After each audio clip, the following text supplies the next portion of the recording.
আসসালামু আলাইকুম। আপনারা ইতিমধ্যে হয়তো জেনেছেন ইরানের প্রধানমন্ত্রী ইব্রাহিম রাইসি এবং পররাষ্ট্রমন্ত্রী আমির আবদুল্লাহিন সহ 9 জন হেলিকপ্টার বিধ্বস্তে ইন্তেকাল করেছেন। তো এটা নিয়ে মোটামুটি সারা বিশ্বে খবর এখন সরগরম। তো সব মিলেই এটা নিয়ে নানানজন নানান মন্তব্য করতেছেন, কিন্তু আসলে ঘটনা কি এটা আমরা আসলে কেউই জানি না। আল্লাহ ভালো জানেন কি কারণে এমন একটা দুর্ঘটনার শিকার হলেন তারা। তো মূলত তারা আজারবাইজানে গিয়েছিলেন। আজারবাইজানে একটা বাঁধ উদ্বোধন করে সেখান থেকে ফিরতেছিলেন। আজারবাইজান থেকে তাবরিজ আসতেছিলেন তারা। তাবরিজের 50 কিলোমিটার বাকি থাকতেই তারা এই ঘটনার সাক্ষী হয়ে যান। তো বিষয়টা হচ্ছে যে কি কারণে এটা হতে পারে। অনেকে বলছেন পরিকল্পিত, অনেকে বলছেন যে দুর্ঘটনা, আল্লাহ ভালো জানেন কি হয়েছে। তবে আপাতত দুটি কারণ মোটামুটি নিশ্চিত যে এই দুটি কারণে হতে পারে।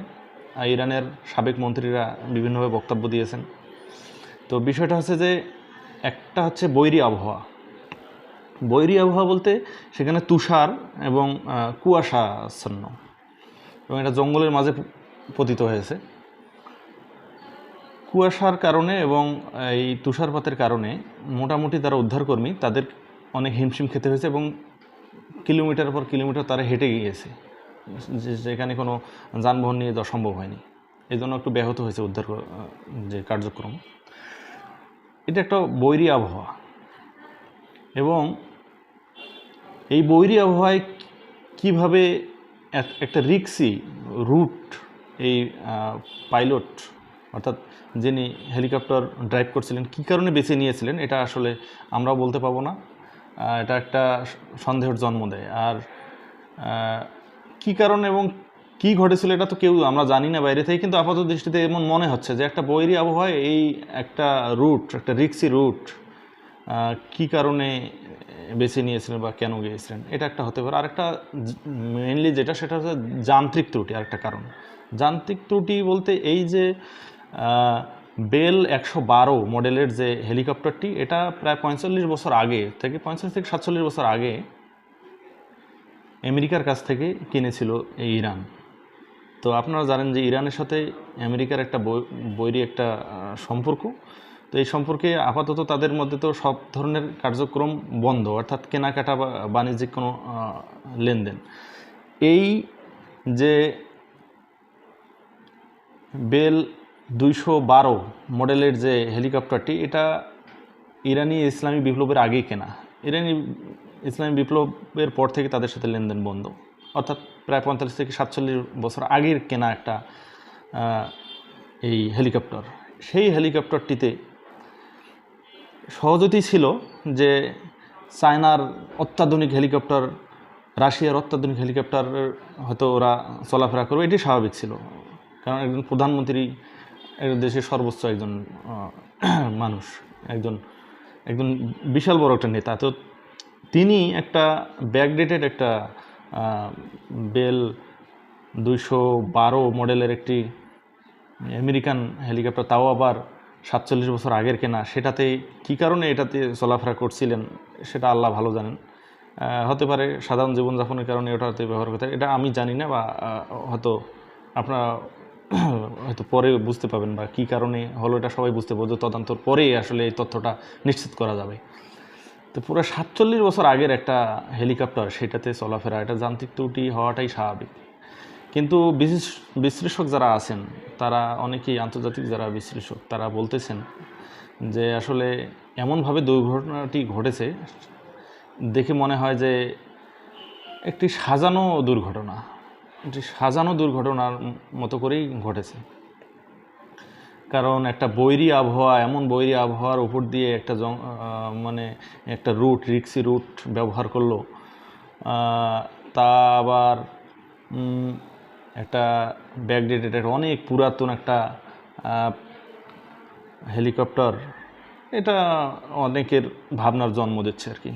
আর ইতিমধ্যেই আপনারা জানেন যে এমন সময় এই দুর্ঘটনাটি ঘটল, এমন সময় যেই সময়টা ফিলিস্তিন আর ইসরায়েল তুমুল যুদ্ধ বেঁধে গেছে এবং ফিলিস্তিন এমন একটা পর্যায়ে গেছে যে স্বাধীন হবে কি হবে না এমন একটা দ্বার প্রান্তে দাঁড়িয়ে আছে।